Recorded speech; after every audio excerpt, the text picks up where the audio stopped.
Have you ever felt like you were being watched, not by someone you could see, but by something you couldn't name? It doesn't need footsteps. It doesn't knock. It simply exists in the dark, waiting for the moment you let your guard down. Tonight, I'll tell you 3 true stories. A mysterious drone appeared in the middle of a peaceful night at the beach. Nameless figures standing still atop the dunes, just when you thought you were alone. And a Swampside villa that seemed safe, but turned out to be a trap, already set.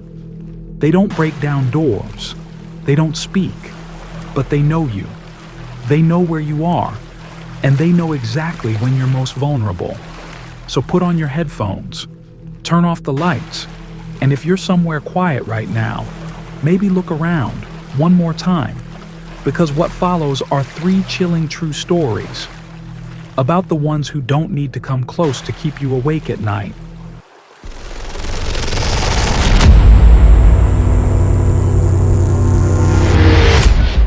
There are summers you'll remember for the rest of your life, not for their joy, but because they awakened a fear within you that nothing can ever extinguish. That summer, Ryan had just turned 16. He was invited to Charles's Swampside mansion, a close friend since elementary school. The house sat quietly on the edge of a narrow canal on Long Beach Island, backed by water as smooth as glass and fronted by a sandy trail. Charles, Ryan, and Riley, the inseparable trio, planned a weekend without adults, without limits.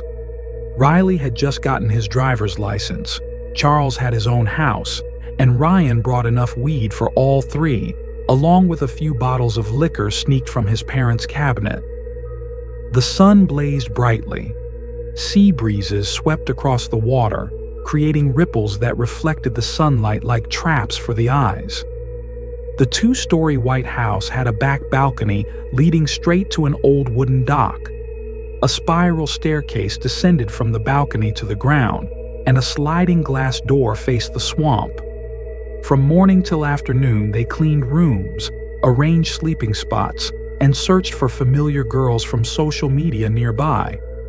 Fortunately, 3 agreed to come over: Rosie, Alexa, and Sophie. They met in the evening, soft music playing from a Bluetooth speaker, yellow light casting from the small pool behind the house. They drank, joked, and played in the warm water. Everything seemed perfect, a true summer night where all boundaries blurred. Ryan vividly remembered looking up at the sky, the wind brushing through his hair, the warmth rising from the water, and the exchanged glances in the dim light. No one knew that from across the water, where it seemed empty, another pair of eyes was watching them. Music still softly played from the speaker by the pool steps. Steam mingled with the thin smoke of marijuana. Most of the house lights were off, leaving only the gentle honey-like glow from the backyard, casting a warm mist over their skin. Ryan was chatting with Sophie when he noticed Charles, sitting at the pool's edge, suddenly go silent. Not just stop talking. He froze. Charles's gaze wasn't directed at anyone but pierced through Ryan, fixed on the opposite side of the swamp. Ryan turned reflexively. Across the water was a row of houses facing the canal. The vacation homes were silent, dark, as if the owners had been away for days. "What's wrong?" Rosie asked, her voice tinged with concern. Charles didn't answer immediately. Then he spoke, very softly, as if afraid of his own voice. "I saw someone standing at the dock over there." Ryan squinted. The distance wasn't close, but not too far either. He saw a faint shadow. It could be trees, or it could be a person. But Charles shook his head. "That house belongs to my uncle. That family is in Florida. I'm sure no one's there." At that moment, the music stopped. No one remembered who turned it off. Only the silence thickened like a veil over everything. Sophie stood up, wrapping a towel around herself. "Let's go inside," she said, and no one objected. They left the pool quietly, No more joking. As they dried off, Riley, the loudest of the group, suddenly cursed. Everyone turned. Riley was staring intently at the swamp, and this time, no one could deny what they saw. Under the faint light from the road across the water, 4 figures, tall, thin, motionless, stood right at the edge of the dock. They did nothing. No waving, no movement. They just stood there. And clearly, they were looking straight at them. "Inside," Charles said, his voice breaking, hand already on the sliding glass door handle. The group hurried after him. Wet footsteps slapped against the wooden floor, echoing urgently like war drums. Riley locked the sliding door behind them. Someone pulled the curtains. No one argued, no one questioned. Ryan pulled out his phone, but his hands trembled so much he couldn't unlock the screen. Outside, the swamp remained silent. No swimming sounds, no splashing. But then, splash, splash, splash, splash. 4 dry, metallic sounds echoed. The sound of metal, as if someone, or something, had just jumped into the water. Not hurried, not rushed, just deliberate. "They're swimming over," Fran whispered. That statement cut through the thick air like a knife. The group jumped up. Riley ran to the front door, locking it tight. Charles ran upstairs to check the second-floor balcony door. "The upstairs door is open," he shouted down. "Did anyone lock it?" Silence. No one remembered locking the back balcony door. No one was sure if anyone had ever cared about it. And then, as if fate had been waiting for that moment, light footsteps echoed from upstairs. Not fast, not heavy. Just a steady, cautious sound, like someone feeling their way through an unfamiliar house. Those footsteps shouldn't exist. None of them were upstairs. "Run!" Charles shouted. They didn't wait for a second command. The group bolted out the front door, carrying nothing. Not phones, not wallets, not belongings. Riley started the car with trembling hands, driving across the lawn, smashing through Charles's family mailbox. No one dared look back. They only knew that behind them, the door remained open. And in that darkness, something had crossed the threshold, entered the house that had once been the safest place of their youth. When the police arrived, the house was silent again, as if nothing had happened. No doors were broken, no clear signs. Only the upstairs was ransacked, drawers empty, belongings vanished. But what left Charles speechless was the absence of the Boston whaler, the family boat always moored at the dock. The boat couldn't disappear without the key, and only one person knew. Charles's father hid the key under a small storage compartment beneath the steering wheel, inside the dock. The police said there were no cameras, no clues, no reason to believe this was anything more than a burglary. They didn't understand, because those intruders didn't just take things. They entered the house, silently, like a breeze, and left something far more terrifying, a feeling of violation to the core. Charles, Riley, and Ryan left LBY the very next day. None of them returned to that mansion for years. Ryan recounted this story only once, on a rainy night, his eyes distant as if still seeing those 4 dark figures standing on the dock. He said, "They didn't look human. They knew who we were. They weren't in a hurry, because they knew one day someone would come back." Since then, every night before bed, Ryan always locks the balcony door twice. Not because he feared burglars, but because he believed some entities don't break doors, don't smash locks. They don't need to. They just need to know the code.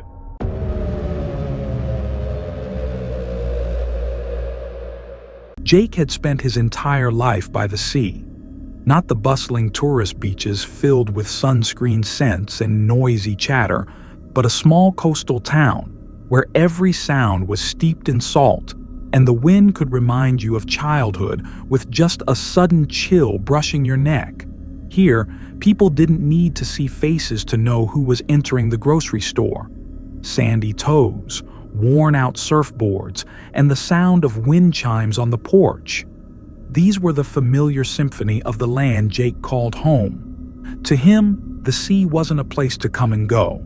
It was a friend, a teacher, a mirror reflecting unnamed fears and dreams. Armin and Chuck were indispensable pieces of those days.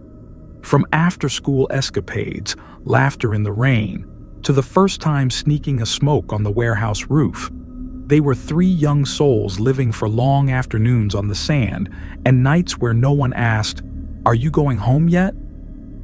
On an early summer Saturday night, without much discussion, they decided to call Fran and Sophia, two girls from the same school, close enough to trust, distant enough to make things interesting. The plan was simple: wine, blankets, a far-off beach, and a sky unspoiled by city lights. Jake drove. The old silver sedan hummed like an old beast familiar with the road. They passed through residential areas, leaving behind the bright and noisy boardwalk lights, traversing a thin mist draped across the road like a velvet curtain hiding something waiting. When the sandy beach appeared, stretching, empty, without a single footprint, Jake felt as if they were the first to set foot here after a great flood. The night sky was silent. The waves lapped like a steady, harmless heartbeat. They spread blankets on a high patch of sand, popped open the wine, and let laughter drift with the sea breeze. Fran whispered about scholarships, Chuck cracked jokes with absurd stories, and Armin took the chance to get closer to Fran each time he poured more wine. Jake glanced at Sophia, the yellow light from the car softly illuminating her face, making it seem like it was glowing from within. A strange moment passed between them, a fragile peace, as if it shouldn't be touched. But then, something brushed lightly against Jake's neck. Not wind, not blowing sand. It was a feeling, as if being watched, unclear from where, unclear since when. He turned his head. Nothing. Only the sea, darkness, and a wave sound that seemed slower than usual. They separated not due to arguments or disagreements, but simply the instinct to have some quiet space in a vast and too quiet place. Armin and Fran walked eastward, their laughter fading into the thin mist. Jake and Sophia went the opposite way, bare feet sinking into the cold sand, saying nothing, as if speaking would shatter something hovering in the air. The sea at night wasn't like the daytime sea. It was no longer a place of sunlight and play, but became an observing entity, breathing slowly, patiently, and seemingly always aware of your every move. The two sat down on a high dune, the blanket spread out like a small nest amidst the black ocean. Above them, the sky seemed to dip, stars denser than any illustration. Jake lay on his back, eyes upward, feeling strangely small, as if being weighed, assessed by nameless things. Sophia leaned on her elbow, hair blown to one side by the wind. She silently looked at him for a long time, then softly asked, "Do you hear something?" The question made Jake sit up. He listened. At first, only the sound of waves, the wind. But then, a very faint, steady sound like a mosquito's buzz, but more metallic, more mechanical. It resembled the sound you hear in a gym when fluorescent lights hum, or an old fan about to break. Not natural. And worse, it was moving. "Maybe it's the wind," Jake whispered, but he didn't believe it himself. The sound wasn't loud, but it carried something unnameable, a formless presence yet very specific. It seemed to circle them, getting clearer, then vanished. Sophia curled up. "I don't like that sound." Jake looked around, only seeing thick darkness. The flashlight was in the car. Everything around seemed to swallow the light. He reached out to hug Sophia's shoulder, trying to calm her. Then Sophia froze. Her eyes widened, unblinking. "There's something above us." Jake immediately looked up. Above, where the sky should only have stars, there was a small pale blue light hovering, not blinking, not flickering, no sound, but still, present. A drone. Unknown origin. Unknown arrival time. It hovered, like an eye recording, like a truth waiting to be used. Jake stood up abruptly, eyes fixed on the object. It did nothing, just hovered, as if it knew it didn't need to hurry. Sophia began to cry, not loudly, not screaming, just sobs, the sound humans make when realizing they've been watched too long without knowing. Jake pulled his jacket over her, and in that brief moment, he felt he was no longer in control. He was a character, pre-written in a script where the sole viewer was that drone. The drone disappeared strangely, not soaring up, not flying away, but just fading into the darkness as if it never existed. But the feeling of being watched didn't vanish. It lingered like a pungent smell clinging to your clothes after leaving a cramped, suffocating place. Jake and Sophia returned to the car. On the way, they said nothing. The laughter had vanished like footprints erased by waves. Armin and Fran were already waiting, leaning against the car. They also seemed different, maybe due to the cold, maybe due to something unspoken. Jake briefly mentioned the drone. No one asked further. Fran just silently looked toward the sea, eyes distant as if recounting stolen private moments. The car shook slightly as Jake inserted the key. The engine sound in the night felt too loud for the overly quiet scene. They left the beach, but the cold didn't stay behind. It followed them through every turn, every dark stretch of road. When the car stopped in front of Chuck's house, everyone got out except Jake. He said he needed a minute to think it all over, but actually, it was to breathe. Jake rested his forehead on the steering wheel, eyes closed. 1 minute. Just 1 minute to feel safe. But when he turned on his phone, the world cracked in a way he couldn't mend. On the screen was a notification. AirTag found moving with you. Jake sat still. His heart pounded so hard the steering wheel seemed to vibrate. He stared at the message, hoping it would disappear if he looked long enough. But it remained. A tracking device.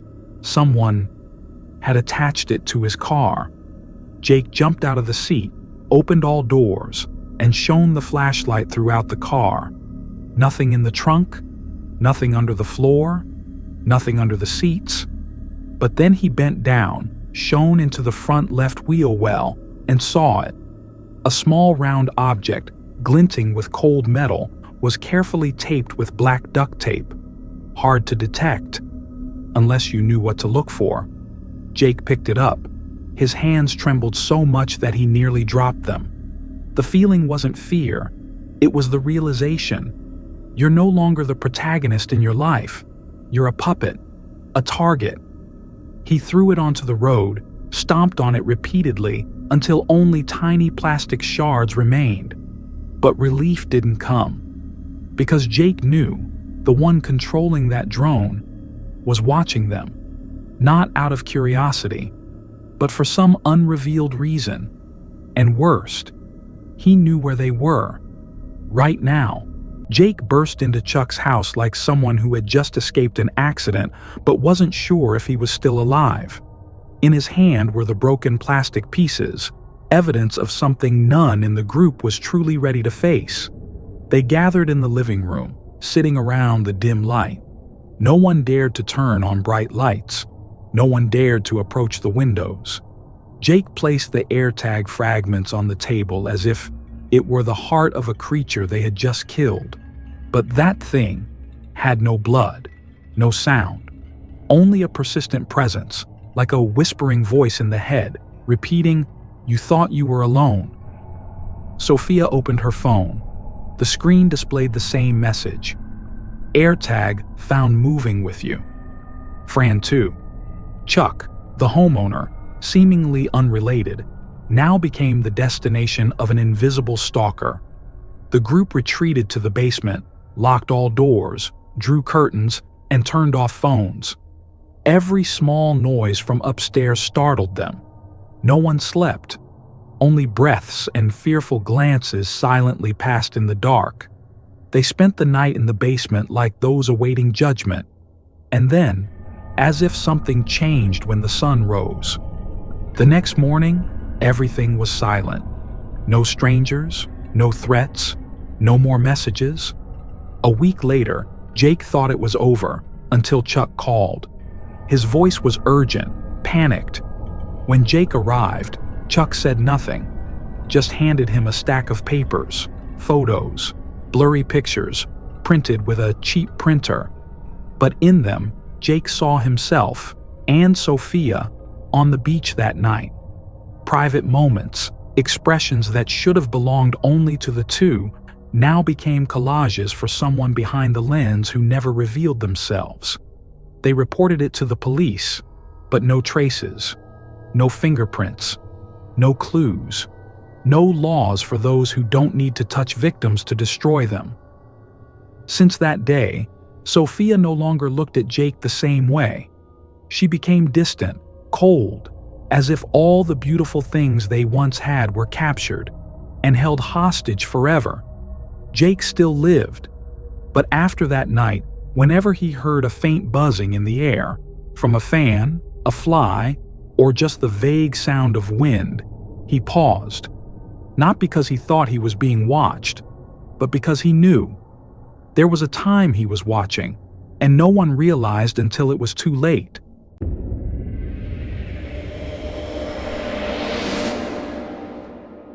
Some summers leave the scent of sunlight on your skin.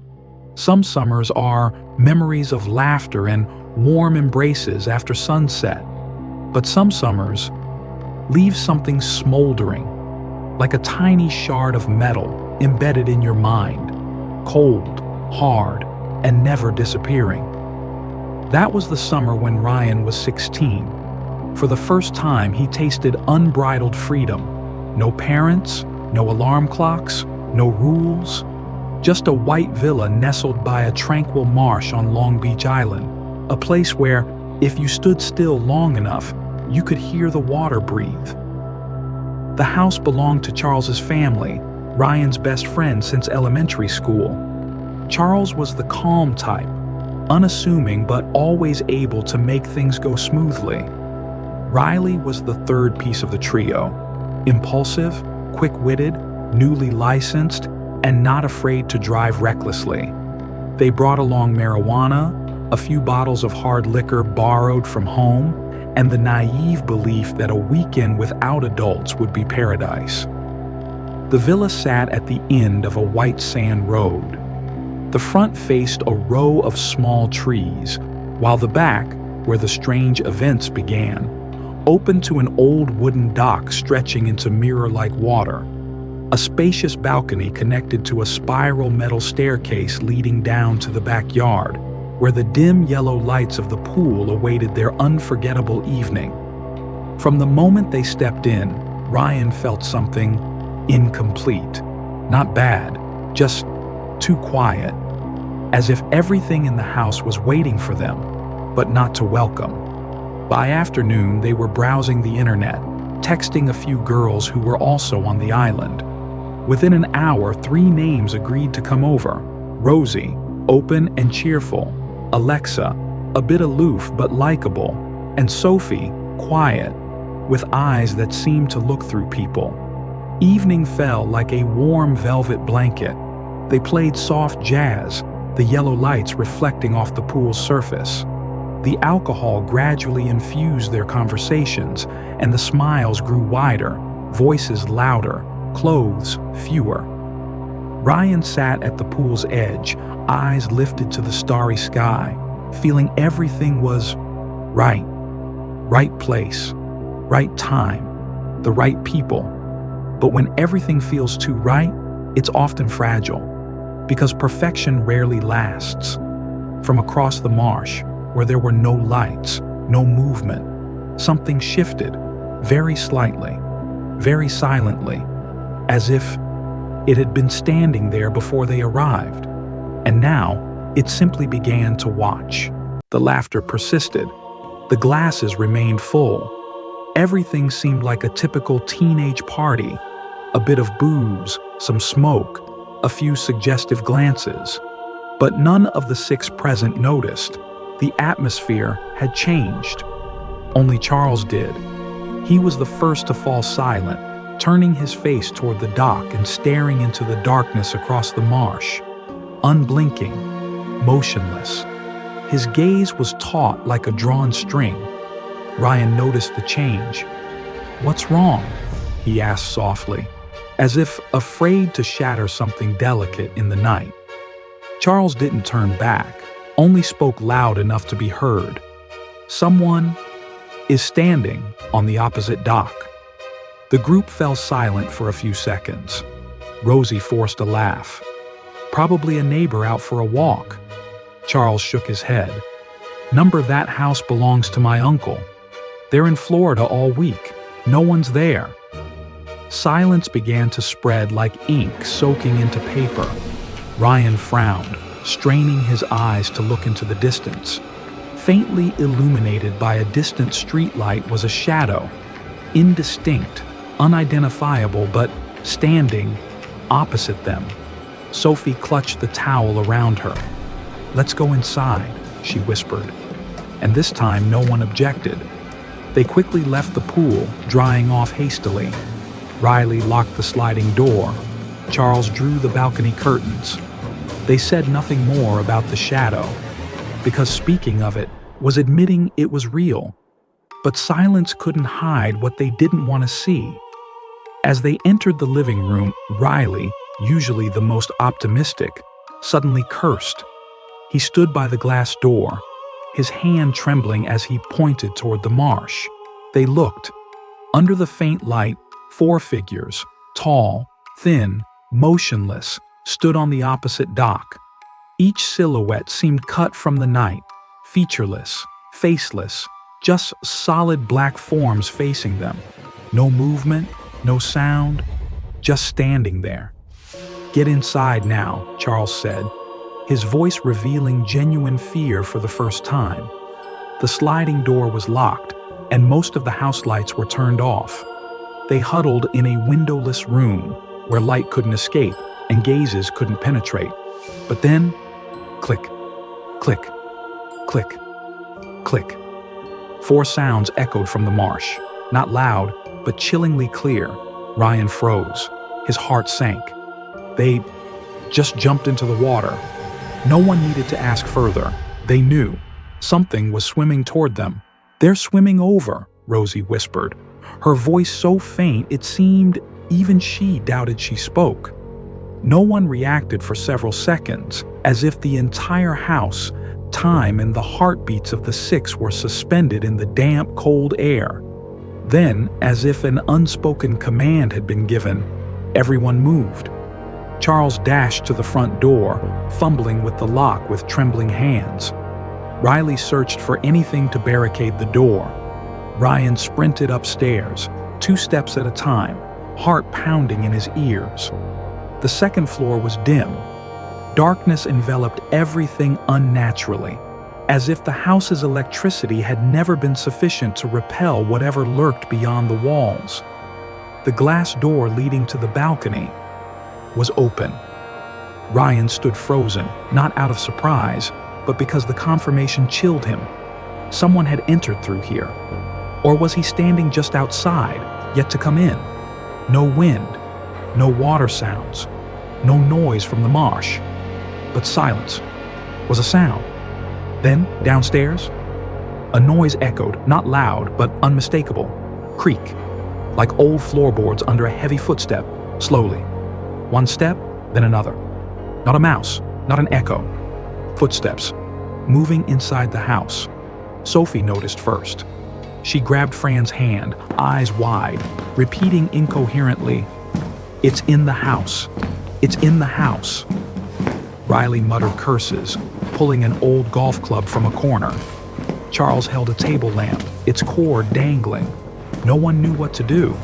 No one was taught how to confront things that entered without opening doors. "Into the living room, lock the door, don't separate," Charles ordered. They rushed in.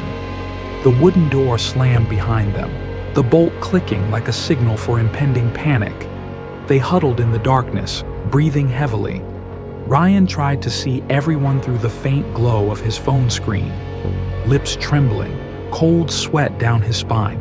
And then, thud, a heavy sound from upstairs, as if someone, or something, had just jumped onto the floor from a moderate height. No one moved. They sat frozen. Thud, thud, footsteps. Very slow, very deliberate, not hasty, not rushed, as if it were savoring every moment of stalking its prey. Alexa began to cry. Ryan grabbed her hand, not to comfort, but because he was about to collapse himself. Then, a clicking sound. The living room door handle turned slightly but didn't open. Someone knew how to turn it, but not strong enough, or not needing to open it fully. Charles whispered through choked breath, "Run!" "Now don't look back." The door burst open. No one dared glance behind. They bolted out, knocking over a chair, hitting walls, stumbling, then getting up to continue running. Riley opened the front door, sprinted into the yard like mad, pressing the car key repeatedly until the lights flashed like salvation. No sounds from behind, no pursuit, no screams, only heartbeats. And the feeling, they didn't need to chase, because they knew. Next time, the police arrived within an hour after Ryan and his friends called. They returned to the villa near dawn, flashlights in hand, notebooks ready, still carrying the attitude of those who believed it was just a typical break-in. No doors were broken, no signs of struggle. Only the second floor was ransacked. Closets, drawers, bookshelves, all valuables were gone. But what nearly broke Charles wasn't the loss of items. The Boston whaler, his family's beloved boat, was also missing. It couldn't have left on its own, and there was only one key, hidden carefully in a secret compartment under the steering wheel, known only to Charles and his father. One officer merely shrugged. Maybe someone who used to be here, someone who knew where things were hidden. But Ryan couldn't accept such a simple explanation, because he remembered every gaze, every footstep, every click as the four dark figures jumped into the water simultaneously, unhurriedly. None of them ever saw those entities' faces, didn't know their motives. No credit cards were stolen, no threats made. But they were watched, invaded, and chosen. After that night, Riley never slept on the second floor again. Charles moved away after a year. Ryan, who seemed least affected, became the one who always triple-locked every door, even during the day. They never recounted the event to anyone else, but whenever they mentioned it, all three agreed. It wasn't just a break-in, it was a reminder of things that don't need to break doors, leave footprints, or make noise. They only need to know exactly who you are and know the code to the house you once called safe.